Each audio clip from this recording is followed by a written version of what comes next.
بسم اللہ الرحمن الرحیم۔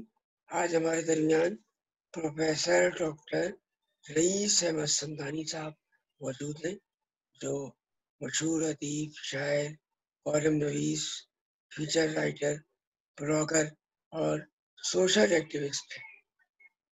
وہ منہاج یونیورسٹی لاہور کے ڈپارٹمنٹ آف لائبریری اور انفارمیشن سائنس سے بحیثیت ایک معلم کے وابستہ ہیں اور اب تک 39 کتابیں لکھ چکے ہیں۔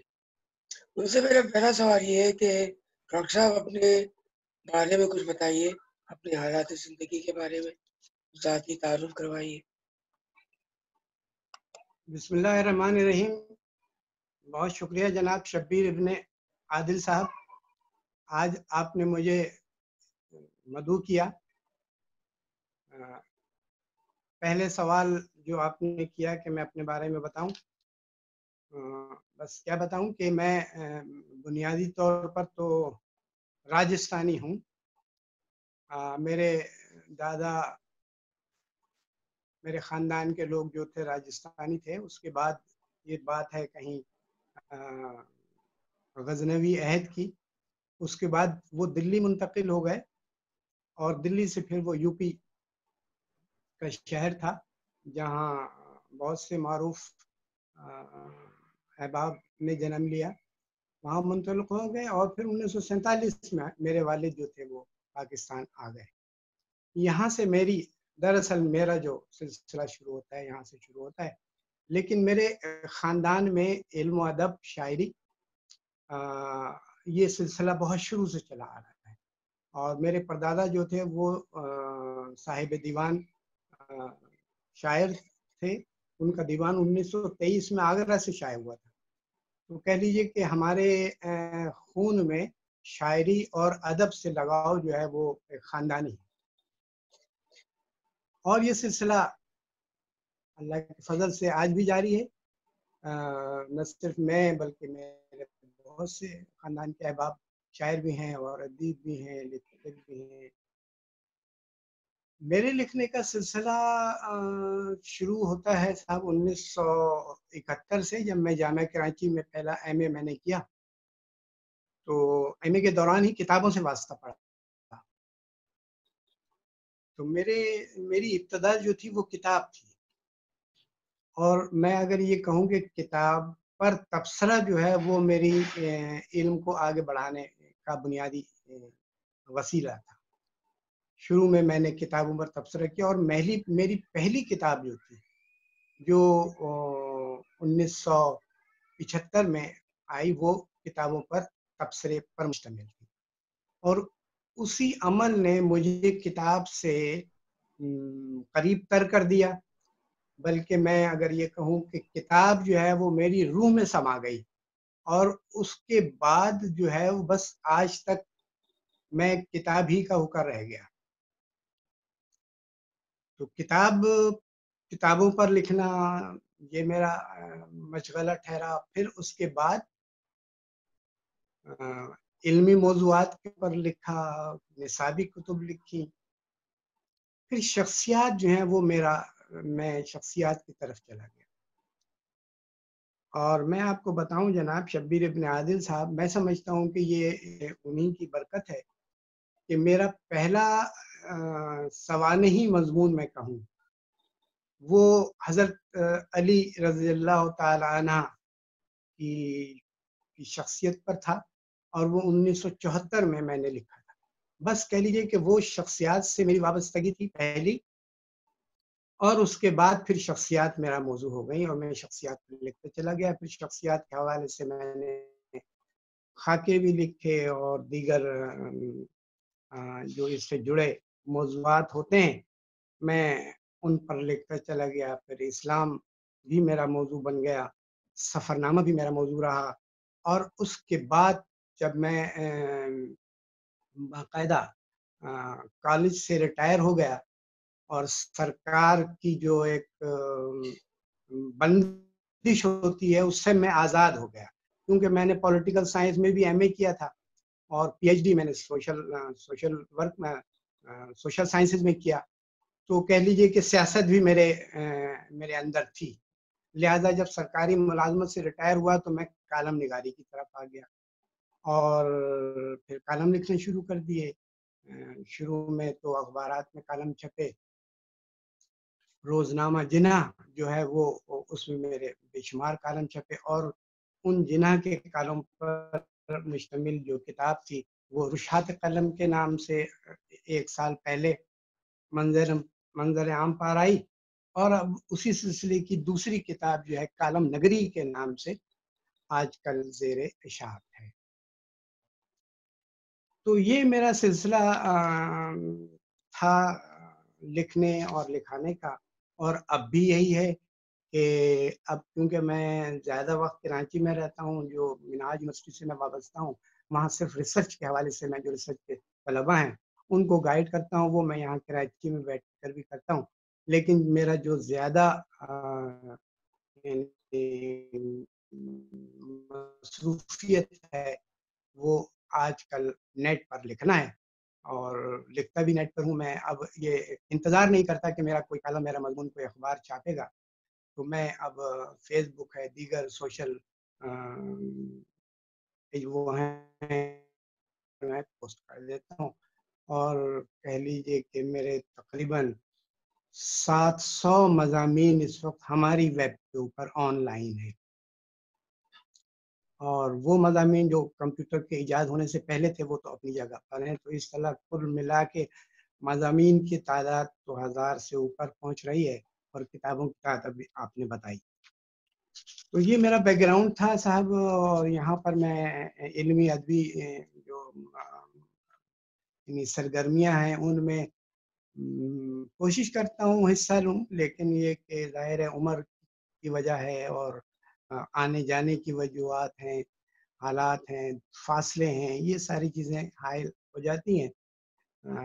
ہماری ویب رائٹرز کلب ایک بنا 5-6 سال قبل ہوئے مجھے اس کا صدر منتخب کر لیا گیا اور بس یہ کوشش کرتا ہوں کہ دوسروں کسی اور کوئی اور اس کی ذمہ داری لے لے لیکن یہ مسلسل میرے اوپر ہے. اس کا مقصد بھی یہی ہے کہ فروغ اور سلسلہ ادبی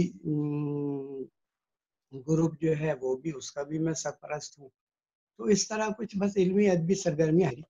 جی میرا خیال ہے آپ کا پہلا سوال جو ہے وہ کافی ہوگا. یہ معلوم کرنا تھا کہ آپ نے بڑی اچھی بات کی کہ اخبارات اور میگزین کے بجائے نیٹ پہ لکھا جائے اور نیٹ پہ لکھنا چاہیے یہ اور ساتھ ہی ساتھ یہ بھی رجحان ہو پا رہا ہے کہ نیٹ پہ PDF بکس پڑھی جائیں. آج کل زیادہ لکھا جا رہا ہے زیادہ لوگوں کی نظروں میں رہتا ہے تو میرا خیال ہے علم کی ترویج کا ایک بڑا ذریعہ جو ہے وہ نیٹ یا یہ جدید جو سہولتیں ہیں PDF اور یہ سوشل میڈیا یہ بھی بڑا اہم کردار ادا کر رہا ہے علم کی ترویج میں. جی میں آپ کی اس بات سے اتفاق کرتا ہوں کہ سوشل میڈیا اور نیٹ نے میں تو یہ کہوں گا کہ دنیا بدل دی ہے. آج وہ دنیا نہیں جس دنیا میں ہم آج سے 40 سال پہلے ہم نے اپنی زندگی کا آغاز کیا تھا. وہ دنیا کچھ اور تھی کہ جب ہم قلم ہمارے ہاتھ میں ہوتا تھا اور صاحب ہم یا ٹائپ رائٹر ہوا کرتا تھا اور ٹائپ رائٹر پر لکھنا کتنا مشکل ہوتا تھا. لیکن یہ جو کمپیوٹر آیا اس کے بعد انٹرنیٹ اور سوشل میڈیا اس نے کہہ لیجیے کہ ہماری دنیا بدل دی ہے اور خاص طور سے وہ لوگ جنہوں نے اس جدید ٹیکنالوجی کو اپنایا یعنی میری عمر کے یا آپ کی عمر کے وہ لوگ جنہوں نے اس ٹیکنالوجی کو اپنایا وہ اس سے مستفیض ہوئے اور ہو رہے ہیں. اس کو اپنانے سے میری مراد یہ تھی کہ ہم ایکسپرٹ تو نہیں بن سکتے لیکن جیسے میں نے ابھی آپ سے کہا کہ میں لکھتا ہوں اور انٹرنیٹ کے اوپر اس کو پوسٹ کر دیتا ہوں. لکھنے سے میری مراد یہ ہے کہ آج نہیں بلکہ کئی سال ہو گئے میں نے اپنا PhD کا تھیسس جو ہے وہ جو اردو میں تھا اپنے کوئی 700 پیجز کا تھا وہ میں نے خود یعنی ٹائپ کیا یا کمپوز کیا اور میں اب جو لکھتا ہوں اردو یا انگریزی دونوں وہ کمپیوٹر کے کی بورڈ کے اوپر ڈائریکٹ لکھتا ہوں. قلم اور کاغذ کا استعمال اس طرح اب نہیں ہوتا کہ ہم پہلے ہاتھ سے لکھیں اور پھر اس کے بعد اس کو کمپوز کرائیں، اور نہ ہی میں اب کسی کمرشل اس کی سے کمپوز کراتا ہوں، میں خود ہی لکھتا ہوں، خود ہی کمپوز کر دیتا ہوں۔ تو یہ جو نئی ٹیکنالوجی، اچھا دوسری جو بات اس نئی ٹیکنالوجی نے کی وہ یہ کہ صاحب ہم جیسے جو لکھاری تھے وہ لکھنے کے بعد اس انتظار میں رہتے تھے کہ صاحب اخبار کا ایڈیٹر یا رسالے کا ایڈیٹر ہمارا وہ مضمون کب شائع کرے گا۔ اچھا اخبار کی طرف سے پابندی بھی ہوتی تھی کہ صاحب آپ نے ہمیں بھیج دیا ہے اگر مضمون تو اب خبردار کسی اور کو آپ نے یہ مضمون نہیں بھیجنا۔ تو انٹرنیٹ نے ہمیں اس پابندیوں سے آزاد کر دیا۔ اخبارات کے ایڈیٹر، رسالوں کے ایڈیٹر جو تھے ہم اس سے آزاد ہو گئے۔ آج ہم آزاد ہیں، کیونکہ ہمارا مقصد کوئی مانیٹری بینیفٹ نہیں ہے۔ مجھ جیسے لوگوں کا جو مقصد ہے لکھنے کا وہ کوئی مانیٹری بینیفٹ نہیں ہے، اور نہ ہی ہمیں کوئی ایسی تشہیر کی ضرورت ہے کہ صاحب اخبار میں اگر چھپے گا تو ہماری زیادہ تشہیر ہوگی اور نیٹ پر آئے گا تو تشہیر نہیں۔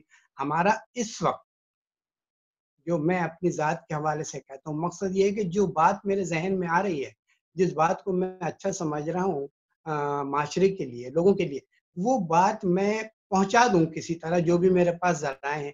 اور اس وقت جو ذرائع ہیں وہ نیٹ کے ذرائع ہیں۔ اب جیسے ایک فیس بک لے لیجیے، میرے فرینڈس کی تعداد جو ہے 4000 سے اوپر ہو گئی ہے۔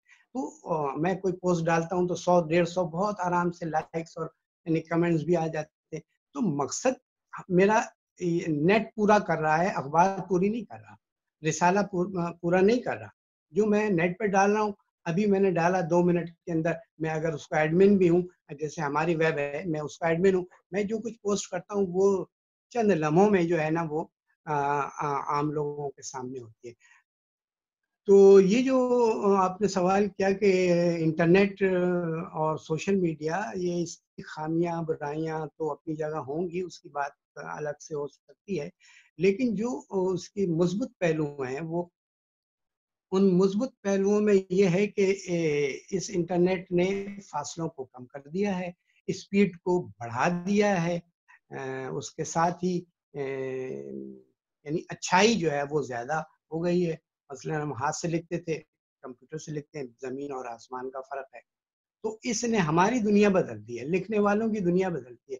آج ہم اپنے گھر میں ریٹائر لائف گزار رہے ہیں، تو اگر ہمیں لکھنا پڑھنا اس کے اوپر آتا ہے، ویسے تو جو لوگ نہیں کرتے وہ بھی کچھ نہ وقت گزارتے ہیں، آج ہم کمپیوٹر پہ بیٹھ کر جس موضوع پر چاہیں ہم آسانی سے اور جب چاہیں بیٹھیں، یعنی کوئی پابندی ہمارے اوپر نہیں ہے کہ صاحب ہم آفس جائیں گے تو ہی ہم لکھیں گے، ہم گھر پہ بھی۔ اب مثال اگر آپ کہیں تو بات کو آگے بڑھاؤں، مثال کے طور پر میں 14 دن سے اپنے گھر میں سیلف آئسولیٹڈ ہوں، ٹھیک ہے، میرا گھر جو ہے وہ کرنٹین میں نے بنا لیا، میں 14 دن سے گھر سے باہر نہیں نکل رہا۔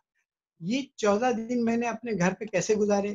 گھر کی ایکٹیویٹیز الگ ہیں، فیملی کے ساتھ ایکٹیویٹیز الگ ہیں۔ اس کے علاوہ میں نے ان 14 دنوں میں کوئی 12 مضامین اور کالم جو ہے نا وہ لکھ لیے اس کے کورونا کے حوالے سے، کورونا وائرس کے حوالے سے میں کوئی 10 میرے کالم آ چکے ہیں۔ اس کے علاوہ کتابوں پر تبصرے بھی آئے۔ تو یہ وقت گزارنے کا بھی بہترین ذریعہ ہے انٹرنیٹ۔ جی اچھی بات ہے آپ نے کی، اور میری رائے بھی یہی ہے کہ ہم جو کچھ لکھتے ہیں چاہے وہ اخبار میں ہو یا میگزینس میں ہو، وہی لوگ پڑھتے ہیں جو ہمارے حلقہ اثر میں ہیں، یعنی دوست، رشتے دار، احباب، اور لوگوں کو غرض نہیں ہوتی سوائے اس کے جو مشہور و معروف یا جائنٹ قسم کے لوگ ہیں، مشہور ترین شاعر یا مشہور ترین لکھنے والے، ورنہ ہماری تحریر ہے تو ہمارے جاننے والے ہی پڑھتے۔ میرے فیس بک پہ بھی 4000 سے زائد ہے۔ تو بات تو صحیح ہے آپ کی کہ مختلف ویبس نہیں ہیں جہاں پر جیسے ہماری ویب ہے ہماری تھے۔ اچھا اب ایک دوسرا سوال ہے کہ آپ شاعر بھی ہے، شاعری بھی کرتے ہیں، تو اگر کوئی اس وقت تھوڑا بہت کلام ہمیں پہ عطا کر سکے تو مہربانی ہوگی آپ کی، اگر ممکن ہے اس وقت۔ اور اصل بات یہ ہے کہ جہاں تک شاعری کا تعلق ہے نا، میں دراصل شاعری میں کرتا تو ہوں، لیکن میں اس طرح کا شاعر، یا میں کہتا ہوں کہ میں مشاعروں کا شاعر نہیں ہوں، میں کتاب کا شاعر ہوں، یعنی اپنی ضرورت کے لیے میں شعر میں تو کہتا ہوں گڑھ لیتا ہوں، یعنی باقاعدہ شاعری میرے اوپر کوئی نازل نہیں ہوتی، میں تو ضرورت ہوتی ہے تو کر لیتا ہوں. ابھی اگر آپ نے کہا تو میں کہہ رہا ہوں, میں آپ کو پتہ کہہ لیجیے یہ ہے کہ آج کل کے حالات کے اعتبار سے ہے کیسی یہ زمانے میں وبا عام ہوئی ہے, کیسی یہ زمانے میں وبا عام ہوئی ہے. ہر سانس یہاں منبع آلام ہوئی ہے, ہر سانس یہاں منبع آلام ہوئی ہے. ملنے پر بھی پابندی ہے ایک دوسرے سے, ملنے پر بھی پابندی ہے ایک دوسرے سے. اب ہر جان قرنطینہ کے ہی نام ہوئی ہے, ہر جان قرنطینہ کے ہی نام ہوئی ہے. یہ قطعہ تھا سب کا کورونا کے حوالے سے. اور جیسے میں نے آپ سے کہا میرا یعنی حافظے میں نہیں رہتے, جو خاص طور پہ شعر جو ہیں وہ حافظے میں نہیں رہتے. آپ کی ذات کے مختلف پہلو ہیں. ایک پہلو سوشل ایکٹیوسٹ کا بھی ہے, سوشل ایکٹیوسٹ کا بھی ہے. وہ کس طرح کا ہے, اس کی وضاحت ہمیں اس کے بارے میں نہیں پتا کہ سوشل ایکٹیوسٹ کا جو کردار ہے وہ آپ کس طرح انجام دیتے ہیں. وہ سوشل ایکٹیوسٹ سے جو مراد لی جاتی ہے کہ جو سماج معاشرے میں آپ اس کی بھلائی کا کام کریں, اس کی خیر خواہی کا کام کریں, وہ دونوں اعتبار سے ہوتا ہے. اگر ہم لکھ رہے ہیں تو یہ بھی ایک ذریعہ ہے, جو ہم لکھتے ہیں کالم لکھیں مضامین لکھیں وہ بھی ایک ذریعہ ہے. اس کے علاوہ جو دیگر فلاحی کام ہو سکتے ہیں وہ فلاحی کام بھی اس میں آتے ہیں, ادبی سرگرمیاں ہیں وہ بھی اس میں آتی ہیں. تو میں کیونکہ جب وقت تھا جوانی تھی اس وقت بہت سی یعنی عملی سوشل ایکٹیویٹیز میں عملی طور پر میں نے حصہ لیا.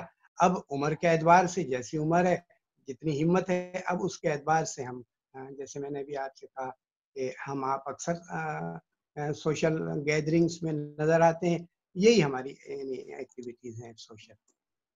جی دوسری بات یہ تھی کہ ایک سوال تو میں نے عام طور پہ تقریباً سبھی سے کیا ہے کہ میں نے بھی اور آپ نے بھی زندگی کا ایک بڑا سفر طے کیا, بڑا یعنی زندگی کا عرصہ گزارا, اور آپ کی زندگی مختلف پہلوؤں سے ہے کہ آپ نے درس و تدریس سے بھی وابستہ رہے, ادیب, شاعر, کالم نویس, اور موجودہ ٹیکنالوجی سے بھی استفادہ کیا, اور حکیم سعید صاحب سے بھی آپ سے جیسی شخصیات سے بھی ملاقات رہی. تو اس پوری زندگی کو آپ کس تناظر میں دیکھتے ہیں, یا یہ سوال دوسرا اس انداز سے کر سکتا ہوں کہ آپ کے خیال میں زندگی کیا ہے آپ کی نظروں میں؟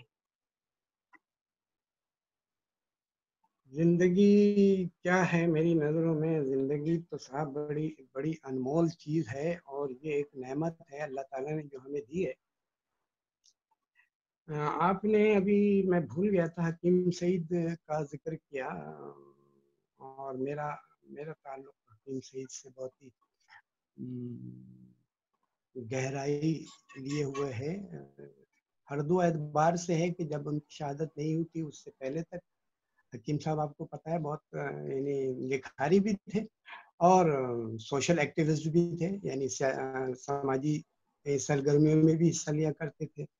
تو ایک انجمن تھی ملک میں کتاب اور کتب خانوں کے فروغ کے حوالے سے, اس کا شارٹ تھا اسپل کہتے تھے اس کو. حکیم صاحب اس کے بانی صدر تھے, اور جب ان کی شہادت ہوئی تو اس انجمن کا میں جوائنٹ سیکرٹری تھا, اور حکیم صاحب بدستور اس کے صدر تھے. تو اس حوالے سے بھی میں حکیم صاحب سے بہت قریب مطلب ایک بہت قریب سے مراد یہ کہ انہیں قریب سے دیکھا, انہیں سنا. اکثر محفلوں میں صدارت تو ان کا محبوب مشغلہ تھا, وہ صدارت کیا کرتے تھے, ہمیں بھی پڑھنے کا اتفاق ہوا کبھی کبھار. تو حکیم صاحب میری آئیڈیل شخصیت بن گئے, اور دوسری طرف کتاب میری زندگی کا حصہ تھی. تو جب مجھے یہ موقع ملا پی ایچ ڈی کرنے کا, تو یہ بھی آپ کو پتہ ہے کہ پی ایچ ڈی کے لیے حالات کا سازگار ہونا بھی بہت ضروری ہوتا ہے. لہذا میں ہمدرد یونیورسٹی سے میں نے اپنے آپ کو رجسٹر کرایا, اور معاملہ یہ ہوا کہ ٹاپک کا کیا انتخاب ہو. تو میں نے حکیم سعید صاحب کی کتاب اور کتب خانوں سے جو محبت تھی، جو ان کی فروغ کے لیے جو انہوں نے کردار ادا کیا، وہ ٹاپک کا میں نے انتخاب کیا. اور حکیم صاحب کے بہت ہی دیرینہ ساتھی تھے حکیم پروفیسر حکیم نعیم الدین زبیری صاحب، وہ میرے گائیڈ مقرر ہوئے. ان کے زیر سرپرستی میں نے یہ اپنا تھیسس جو ہے وہ مکمل کیا، اور اس پر مجھے پی ایچ ڈی کی ڈگری 2009 میں ایوارڈ ہو گئی. یہ تو حکیم. اور دوسری بات یہ کہ حکیم سعید پر پی ایچ ڈی کرنے والی شخصیت میری ہے پہلے، یعنی ابھی تک کسی نے حکیم صاحب کے اوپر میرے علاوہ پی ایچ ڈی تحقیق نہیں کی. یہ تو حکیم سعید صاحب کی بات ہے. جہاں تک زندگی کی بات آپ نے کی کہ میں زندگی کو کیسے دیکھتا ہوں، تو صاحب میں نے تو جب آنکھ کھولی تو ایک متوسط گھرانے میں نے آنکھ کھولی، اور یعنی بس یہ تھا کہ پڑھنا تھا. یعنی میری پڑھائی جو تھی پہلی کلاس سے لے کر اور ایم اے تک، اس میں کوئی گیپ نہیں آیا کہ میں کبھی کسی وجہ سے جو ہے رکاوٹ آئی ہو. ایم اے کیا، اور ایم اے کرتے ہی اس زمانے میں تو نوکری بھی مل جاتی تھی، نوکری بھی فوری مل گئی اور ہم نوکری پر لگ گئے. اچھا، اب زندگی کو کس طرح دیکھا؟ اب زندگی کو ایسے دیکھا کہ نوکری کے ساتھ ساتھ لکھنے پڑھنے کی طرف راغب ہو گئے. یعنی جیسے ہی میں 1972 میں ایم اے کیا، تو جو دوست مجھے احباب ملے، جو سرپرست ملے، وہ اہل علم تھے، اور وہ لکھنے پڑھنے کی سے تو ہم بھی انہیں میں ہی لکھنے لگے. لہٰذا ہم نے زندگی کو یہی دیکھا کہ بھائی زندگی میں جتنا کچھ ہم کر سکتے ہیں اپنے قلم کے ذریعے وہ ہم کر جائیں. چنانچہ میں نے وہ کیا، اور آج تک کیے جا رہا ہوں. زندگی تو صاحب بڑی قیمتی چیز ہے، اللہ نے دی ہے. یہ وقتی طور پر یہ زندگی وقتی زندگی ہے، اور اصل زندگی کے لیے تیاری کے لیے یہ زندگی ہمیں دی گئی ہے. یہ اصل دائمی نہیں ہے، یہ اللہ نے ہمیں وقتی طور پر عطا کی ہے. کس کے لیے عطا کی ہے؟ کہ ہم آئندہ جو زندگی ہماری شروع ہونے والی ہے اس کے لیے ہم تیاری کریں. اب اس کے لیے ہم کیا تیاری کریں گے؟ وہ ہر اعتبار سے تیاری اللہ نے راستہ دکھایا ہے اپنے قرآن کے ذریعے، اپنے رسول کے ذریعے، کہ آپ نے اس طرح اپنی زندگی جو آخری زندگی ہے اس کی تیاری آپ نے ایسے کرنی ہے. تو اچھے کام کیے جائیں، بھلائی کے کام کیے جائیں، نیک کام کیے جائیں، جو اللہ نے بتایا اس کے مطابق زندگی گزاری جائے، تو یہی میرے نزدیک زندگی ہے. جی، یہ تھے ڈاکٹر پروفیسر رئیس احمد سمدانی صاحب، جو اپنے گراں قدر خیالات کا اظہار کر رہے تھے، اور بہت کچھ سیکھنے کو ملا اور بہت کچھ جاننے کا موقع ملا ان کی شخصیت کے بارے میں. اسی کے ساتھ ہم آپ سے اجازت چاہتے ہیں. اللہ حافظ. بہت شکریہ.